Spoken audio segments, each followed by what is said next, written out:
নমস্কার। আজ আমি ঢ্যাঁড়স আলু দিয়ে দুর্দান্ত স্বাদের একটি রেসিপি আপনাদের সঙ্গে শেয়ার করছি। এইভাবে ঢ্যাঁড়স আলু দিয়ে তৈরি করা কারির স্বাদ অপূর্ব হয়। গরম ভাতের সাথে পরিবেশন করুন, খেতে অপূর্ব লাগবে। ঢ্যাঁড়স আলু কারি তৈরি করার জন্য প্রথমেই আমি আলু লম্বা করে কেটে নিয়েছি। এরপর ফ্রাইং প্যান গরম হলে পরিমাণ মতো সরষের তেলেই রেসিপি তৈরি করছি। সরষের তেলে রেসিপি তৈরি করলে টেস্টটা বেশি ভালো হয়। আপনারা চাইলে আপনাদের পছন্দ মতো তেল এখানে ব্যবহার করতে পারেন। লম্বা করে কেটে রাখা আলু দিয়ে দিচ্ছি, পরিমাণ মতো লবণ দিয়ে একটু নাড়াচাড়া করে ঢাকা দিয়ে আমি আলু মিনিট 3 রেখে দেব, গ্যাসের ফ্লেম লোতে রেখে। ফলে আলু যেমন ভালো করে ভাজা হয়ে যাবে, সেদ্ধ হয়ে যাবে প্রায় 95% মতো। এইভাবে 95% মতো আলু ভেজে প্লেটে তুলে নিয়েছি। আবারও তেল দিয়ে দিচ্ছি লম্বা করে কেটে রাখা ঢ্যাঁড়স। পরিমাণ মতো লবণ দিয়ে ঢ্যাঁড়সকেও ঠিক একইভাবে ভেজে নেব ঢাকা চাপা দিয়ে। ফলে যেমন খুব ভালো করে ঢ্যাঁড়স ভাজা হয়ে যাবে, ঢ্যাঁড়স সেদ্ধ হয়ে যাবে 95% মতো। এইভাবে 95% মতো এখানে আমি প্রথমেই ঢ্যাঁড়স আলু রান্না করে প্লেটে তুলে নিচ্ছি। এইভাবে ভেজে নিয়ে ঢ্যাঁড়স আলুর এই কারি তৈরি করলে এর স্বাদ অপূর্ব হয়। দেখুন, অনবরত ঢাকা দিয়ে ও ঢাকা খুলে নাড়াচাড়া করে ঢ্যাঁড়স আলু আমি ভেজে নিচ্ছি।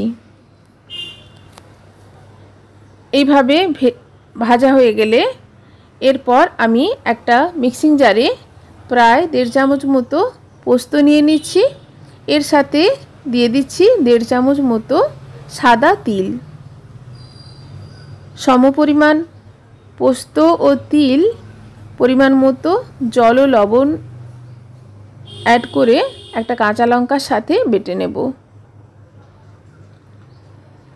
এরপর আবারও ফ্রাইং প্যানে তেল দিয়ে দিচ্ছি 2 মিডিয়াম সাইজের কেটে রাখা পেঁয়াজ পরিমাণ মতো লবণ দিয়ে হালকা করে ভেজে নিচ্ছি।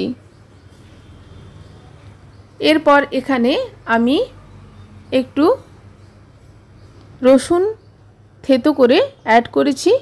রসুনকেও অনবরত নাড়াচাড়া করে ভেজে নেব যতক্ষণ পর্যন্ত না রসুনের কাঁচা গন্ধ চলে যায়। রসুন অবশ্যই ভালো করে ভেজে নেবেন।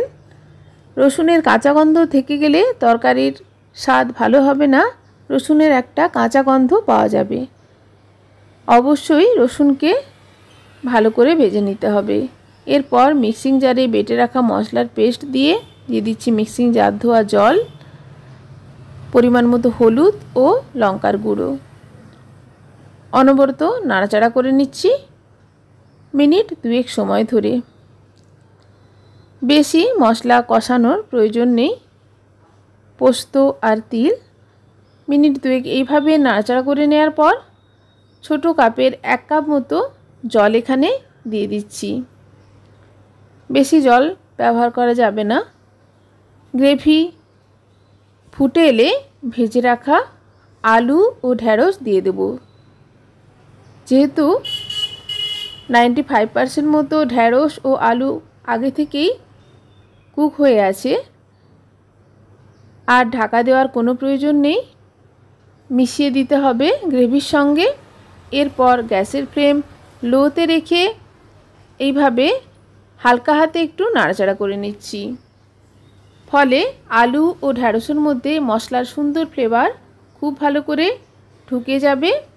এইভাবে ভালো করে মিক্স করে গ্যাসের ফ্লেম লোতে রেখে আমি মিনিট 3 রান্না করে নিচ্ছি। দেখুন, এইভাবে রান্না করতে করতে যখন দেখবেন জল শুকিয়ে এসছে, তখন বুঝতে হবে রেসিপি সার্ভ করার জন্য একেবারে রেডি। দেখে বুঝতে পারছেন গ্রেভি ঘন হয়ে এসছে, জল একেবারে শুকিয়ে এসছে। এর থেকে বেশি জল শোকাবো না, কারণ ঠান্ডা হলে আলু অনেকটাই জল টেনে নেবে। আমার রেসিপি একেবারে সার্ভ করার জন্য রেডি। দুর্দান্ত স্বাদের হয়েছিল, অবশ্যই ট্রাই করবেন। ধন্যবাদ।